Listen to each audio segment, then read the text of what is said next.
receive the attack order. We must reduce damage. The Raiden series is one that has enjoyed quite a bit of popularity over the last few decades. With several sequels and a few spin-offs under its belt, Raiden as a whole is a fan favorite, and we've taken a look at many games and related titles such as Raiden 3, Raiden 4, and Raiden Fighters Aces. Now, Moss is back with a new Raiden for a new generation. Raiden V was originally released to the Xbox One in Japan on February 25, 2016, then worldwide on May 11th the same year. It would remain exclusive until an enhanced edition of the game, Raiden V Director's Cut, was released to the PlayStation 4 and Windows on September 14, 2017 in Japan, then worldwide on October 5th. Raiden V definitely differentiates itself from previous entries in the series with a number of features and changes that may actually make it the least Raiden game in the series. But how? Let's take a closer look. Mechanized infantry are engaged in blocking the advancement of the enemy ships into metropolitan areas. It is unclear how long they can maintain the front lines. Raiden 5 has a number of key differences to it that make it a very different game from its previous iterations in the series. First and foremost, a selection of 3 different ships give the player options between craft that feature greater or less speed, attack power, and armor. The Japanese Azuma is the middle-of-the-road balanced fighter offering a good balance of armor, speed, and attack. Meanwhile, the French Moulin Rouge offers a brisker speed but less armor and overall firepower. Finally, the American Spirit of Dragon is slower but has more armor and a higher attack power. Players are then given their choice of 3 different main weapons that are associated with different colored pickups. Machine gun-styled weapons are enhanced through red pickups, laser weapons from blue, and plasma weapons, including the ever-popular and ever-lovingly nicknamed toothpaste laser, are enhanced through purple pickups. Finding a combination that's right for each player can take a bit of trial and error, but it's another way that Raiden 5 gives the player a great amount of choice and flexibility right on the outset of the game. Movement is executed via a typical 8-way system that, once again, features variable movement depending on the ship chosen by the player. Generally speaking, each ship is able to avoid most enemy fire in the game, though in later stages, knowing where to be and when to be there is going to be critical in surviving some of the more insanely fast enemy fire. Players fire their plane's main weapons with the cross button. Like other games in the series, these weapons can be powered up by several levels, in this case to a maximum level of 10. This is done by way of red, blue, or purple power-ups dropped by specific enemies. These power-ups will cycle through each color over time while the player fires and pauses when no fire occurs. When the cycle pauses, the power-ups are then drawn in towards the player's ship, allowing for a more certain strategic pickup in more crowded situations. But there's a catch. Where players could previously change weapon types and maintain their firepower level, Raiden 5 requires the player to upgrade each weapon's level independently of each other. Dying will maintain the player's level, but players may just end up focusing on one weapon like we did, rather than switching between them. Players also have access to a bomber attack that clears the screen of popcorn enemies and heavily damages everything else, bosses included. Activate it with the circle button. This bomber also clears out enemy shots, allowing players to avoid getting hit in critical situations, if need be. Additional bombs are dropped in all stages, so they can be used for defense and boss destruction fairly liberally, all things considered. If a player does end up getting hit, it doesn't mean death. Raiden 5 features an armor system that lets players get hit more or less depending on the ship chosen. The Moulin Rouge will take more damage per hit than the Spirit of Dragon, for example. When a player is struck, their fire ceases for a short time and the armor gauge will deplete. If the player's armor is completely depleted though, the ship will explode and game over will follow if players choose not to continue. The player's armor can be replenished in a couple of ways though. Collecting fairies will allow for the player to replenish their armor stock once hit. This happens when the collected fairy is released once hit, then recollected. Doing well in any specific stage will reward the player with armor replenishment as well, giving the player a fighting chance from one stage to the next, even if they are hit. With more practice though, players should definitely be able to make do with a single energy gauge. Raiden 5 also has an integral online component to it known as the cheer system. As players achieve various feats throughout the game, be it defeating a certain amount of enemies, clearing certain stages, defeating certain bosses, scoring a certain amount of points, and so forth, other players playing Raiden 5 can cheer for them by way of the triangle button, which fills a gauge in the bottom right-hand side of the screen. When full, a special cheer attack can be unleashed with the square button. This attack also varies by ship and helps in heavily damaging larger enemies and clearing away smaller ones without using the more limited bombs. The gauge can also be filled through enemy destruction if playing offline. Raiden 5 is played over the course of 8 stages with multiple paths through the game to discover and multiple endings to view. Stage progression will change depending on letter rank between C and S. Progression can be tracked in the stage score widget on the left side of the screen. There is a huge amount of plot throughout the game, which we'll go over shortly, and it will change depending on what route the players take through each stage. These stages can also be accessed at will in a stage select menu once they are cleared, which can help players in coming to grips with some of the harder stages and routes in the game. Extra bonus stages also occur at certain points of the main mission. Getting hit in these stages won't deplete the armor gauge, but will make the player's overall score suffer. Co-op is also a big part of Raiden 5 as well, allowing for more than one player to take on the challenges that Raiden 5 offers simultaneously. Unlike a lot of these kinds of games, the screen doesn't dynamically shift around when players move about. This keeps distraction and confusion to a minimum, and bullets where they're supposed to be without drifting, allowing for better dodging for both players. Additionally, the bomb stock and cheer gauge are shared between both players. Beyond the main game, an additional boss mission mode is also available. These missions open up the more the game is played, especially as players make their way through each path. This adds a decent amount of replay to the game beyond the main scenario. There are some pretty big issues though. Raiden 5 has a nasty tendency to lock up when the game loads, sometimes to the point of requiring a full hard reset of the system. A lot of enemy bullets can get lost in the shuffle too. With many different bullets of different colors, they can sometimes be mistaken for drops or blend in with the backgrounds a little too easily. This can also lead to a lot of unwanted collisions, especially later in the game. So how does it all add up in the end? Well, the core mechanics involving the player's weapons feel quite a bit more obtuse than previous games in the Raiden series, but still work for the most part. It will always feel weird having an armor gauge rather than a traditional life stock, and the cheer system is neat but kinda pointless, especially since the cheer attacks can be built up offline and the servers for Raiden 5 will eventually cease to exist. The camera pans out a bit too much at times, making some bullets hard to see. At others, it's too far in, making for a particularly claustrophobic time. At the end of the day though, Raiden 5 is a solid title. While the online features do still exist though, players can compete for a high score on the worldwide leaderboards with Raiden 5's comprehensive scoring system.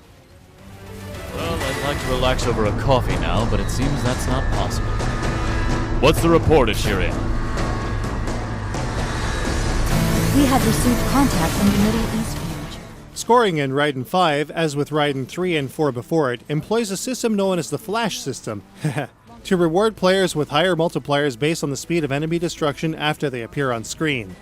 Unlike previous entries though, the Flash system in Raiden 5 has a gauge that will build and fall depending on how fast or slow enemies are dispatched. Topping out at 6 times, players can rack up a huge amount of points if they can consistently kill enemies as fast as they can, but can still get a decent multiplier while the gauge slowly depletes. Knowing where enemies appear on screen obviously helps. Players can also boost their score considerably by collecting medals. Most enemies will drop a considerable amount of small gold medals that will drift off screen as players continue to fire, but are sucked into the player's ship when fire ceases. Some medals dropped from surface-based enemies will remain on screen where the enemy fell, and while they will not drift off screen until the stage scrolls past them, they are also not drawn to the player's ship when fire ceases.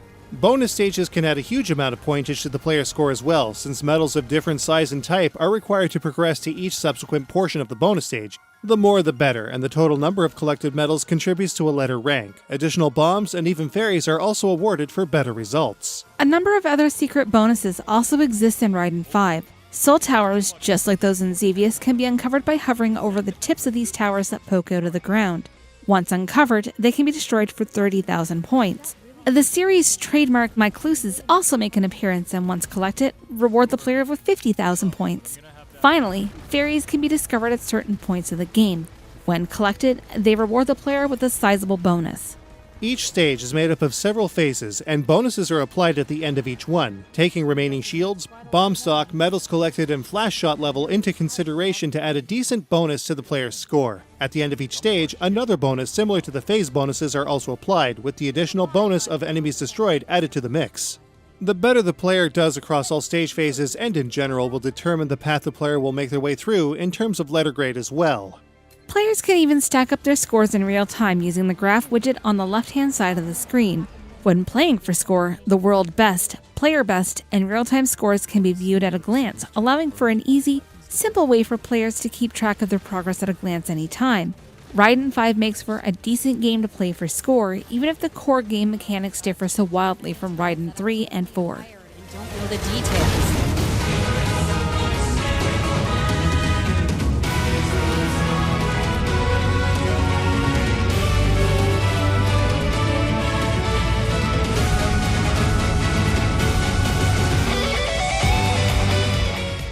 Raiden V's presentation is an important part of his identity, featuring a ton of real-time exposition that fills in the story and gives the player a sense of what's going on as they blast away their opposition. It's pretty in-depth, but the constant speech and often awkward delivery can also be kind of distracting, especially for players that prefer more concentration when avoiding barrages of glowing hot death. In addition to being fully voiced, widgets on the right side of the screen display portrait art of the character speaking as well as a transcribed conversation log. It's all incredibly distracting for the most part, but can be mitigated by dropping the voice audio to nothing. A solid, persistent story is a great idea, but it ends up being pretty irritating. Visually, the screen layout and interface is pretty crowded and flashy. This can also be pretty distracting to some players, and no options exist to remove or dim the many widgets that clutter the screen. Single-player games offer a radar that can't really be focused on, and the left widgets can be exchanged for hints and other stats, but never really removed. But when it comes to the game's actual visuals, Raiden V is pretty solid. The backgrounds are often sprawling, despite the vantage point showing the ground most of the time. The mechanical design is also pretty good stuff, especially in the case of the player's ships. Their alternate forms at weapon level 10 are a great touch. Even with tons of action on screen, Raiden V also runs smoothly at 60 frames per second at all times. A couple of things bothered us though. The engine exhaust from the player's aircraft is weird and pixely, while an odd repeating gradient displays in the engines themselves. There's no reason that these ships couldn't have had more realistic afterburners like we've seen in games like Ace Combat 4, which was released a little over 16 years ago. The space scenes also have the kind of background gradient that wouldn't be uncommon in a game on PS1 from 1995. Kinda jarring. But one aspect of Raiden V that doesn't disappoint is its great sound. Raiden V's OST is a huge departure from the soundtracks composed by Go and Akira Sato, with a much more orchestral, epic score that makes Raiden V sound fantastic in general.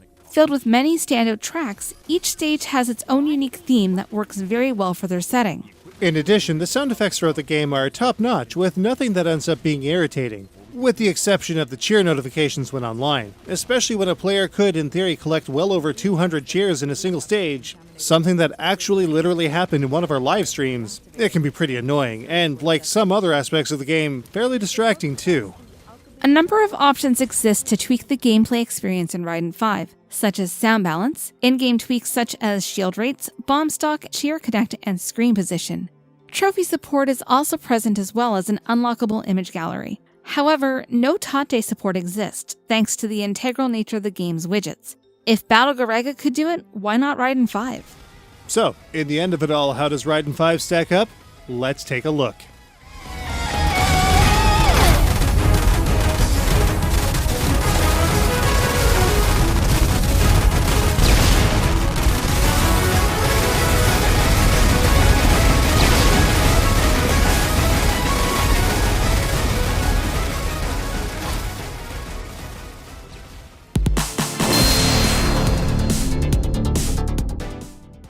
The control in Raiden V is solid across all selectable ships. No matter the ship though, it's very easy to get clipped by shots that barely stay on screen long enough to actually see.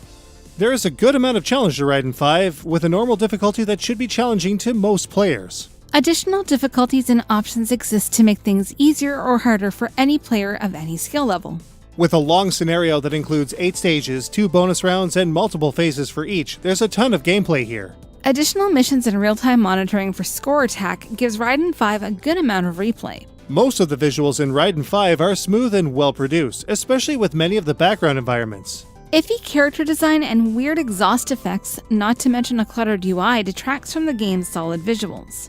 A standout OST makes for one of the best soundtracks in the Raiden series to date. Great sound effects and explosions work well, but the cheer indicator can get annoying when it's too frequently triggered. Some of the changes to the formula in Raiden V are not especially great. We would have preferred a lifestock and a power-up system like Raiden 4. There are a lot of distracting elements to the game that Raiden V really could have done without, but in the end, it's still solid. Online multiplayer would have also been a better option than the cheer system, and less distracting to boot. Raiden V Director's Cut on PlayStation 4 sells at retail for round about $30 to $40 but includes a complete soundtrack OST for your listening pleasure. Raiden V Director's Cut is similarly priced on Steam and the PlayStation Network. It's probably worth it more to buy at retail for the included soundtrack CD though. Raiden V Director's Cut works on a fundamental level, but feels very different as a result of its changes. The online-only game functions are a bit worrying, since they will eventually cease to function as intended despite alternatives in place. Raiden V is still good, but it really could have been better. As a result, Raiden V Director's Cut gets a 3.75 out of 5. You can get a copy of Raiden V Director's Cut at retail for varying amounts depending on the vendor. It's also available on Steam and the PlayStation Network for around about $35. Not the best Raiden game, but I guess it could have been worse. It wasn't that bad, but I didn't like not being able to follow the story more. Yeah, at best it was a pretty heavy distraction. Did we really get the S ending? Because that was pretty depressing. Ha! No question. Hopefully that wasn't really it.